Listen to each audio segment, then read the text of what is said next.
Hello, we're in the kitchen. I'm making something new today. It is campfire season. Now this is generally people are cooking over campfires at camping spots or on their grill. So we think of that as a campfire also.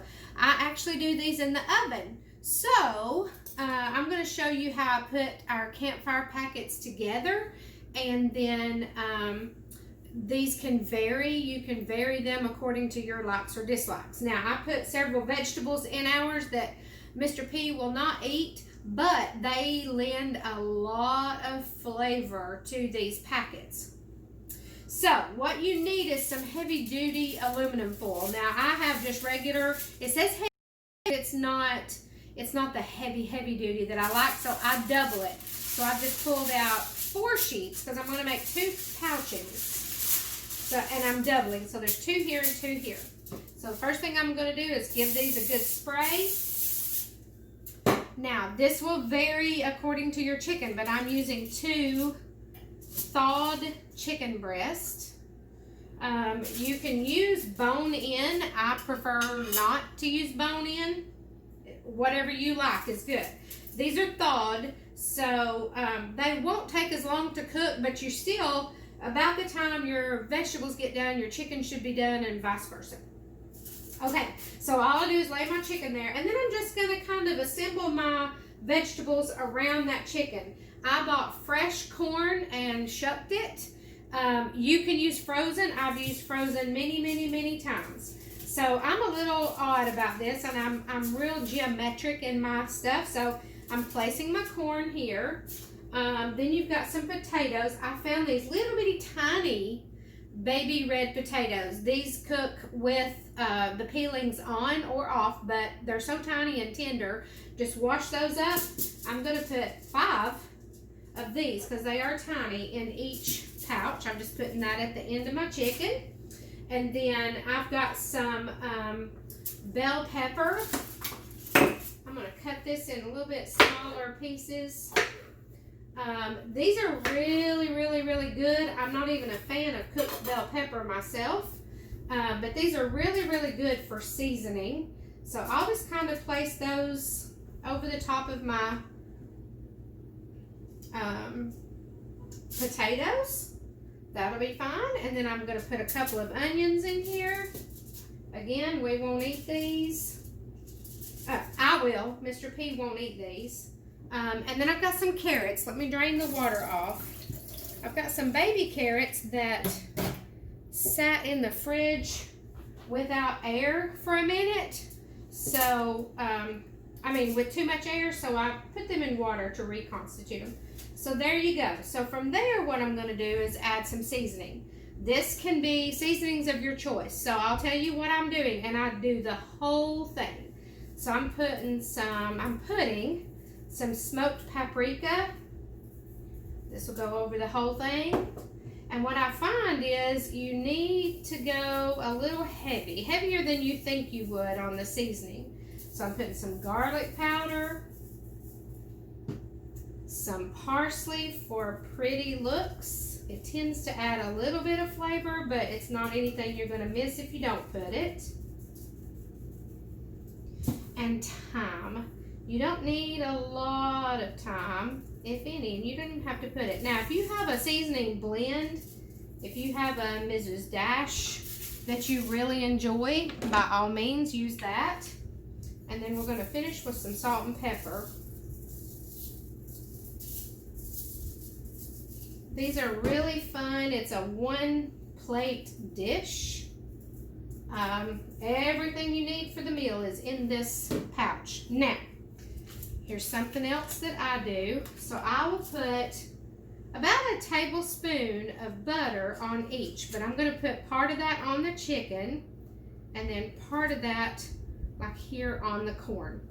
It's going to all get some of the juice, but in my mind, that's just kind of what I need to do.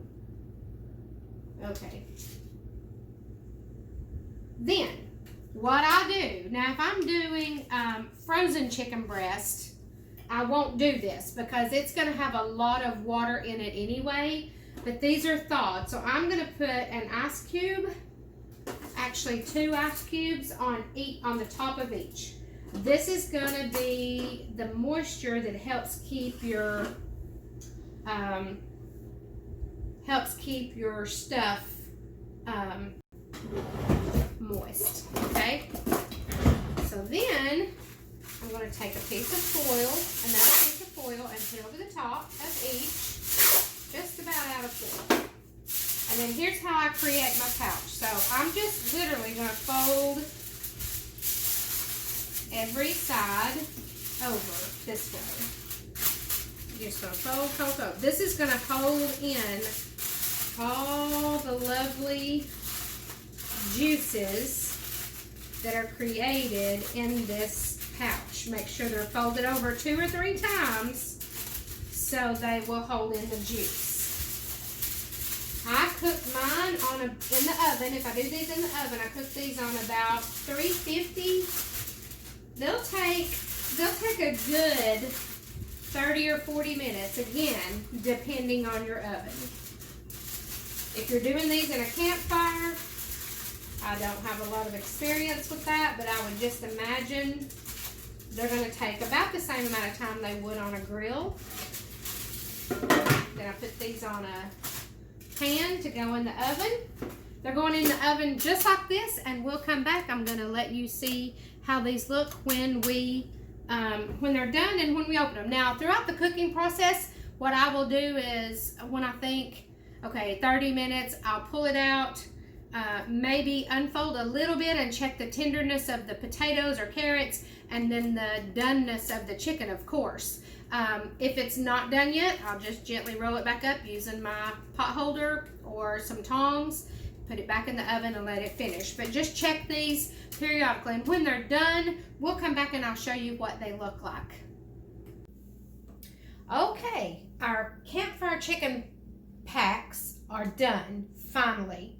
Now, I'm going to be real honest with you. These took an hour in my oven, and I turned the temperature up to 400 degrees. So I'm going to make a little note in the front of the video. You'll see that, to that temperature change. Your oven may be different. Your oven may cook faster. It depends on the size of your potatoes. It just depends on a lot of things. But these are finally done. So I'm going to show you.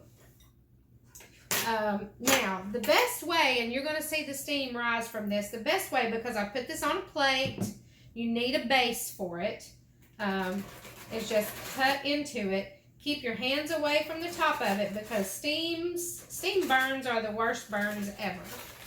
And you're just going to peel this back, and your entire meal is in this pouch.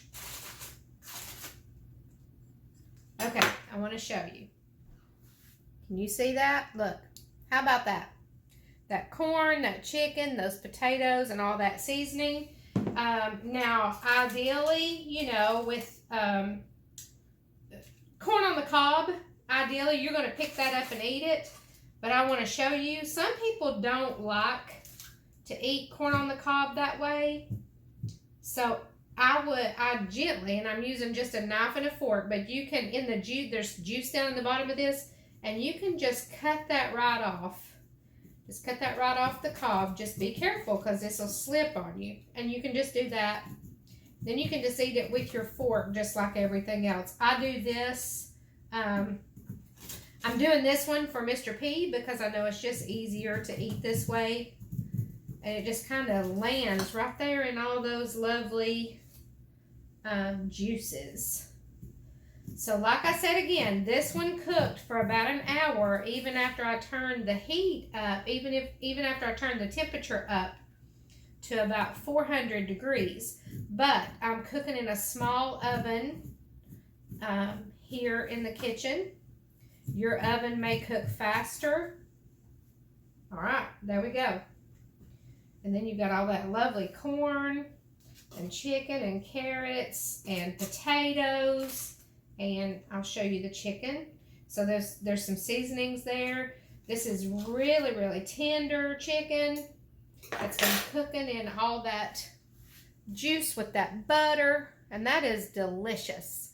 That is lovely. So make yourself some campfire packets and enjoy. Thanks for watching.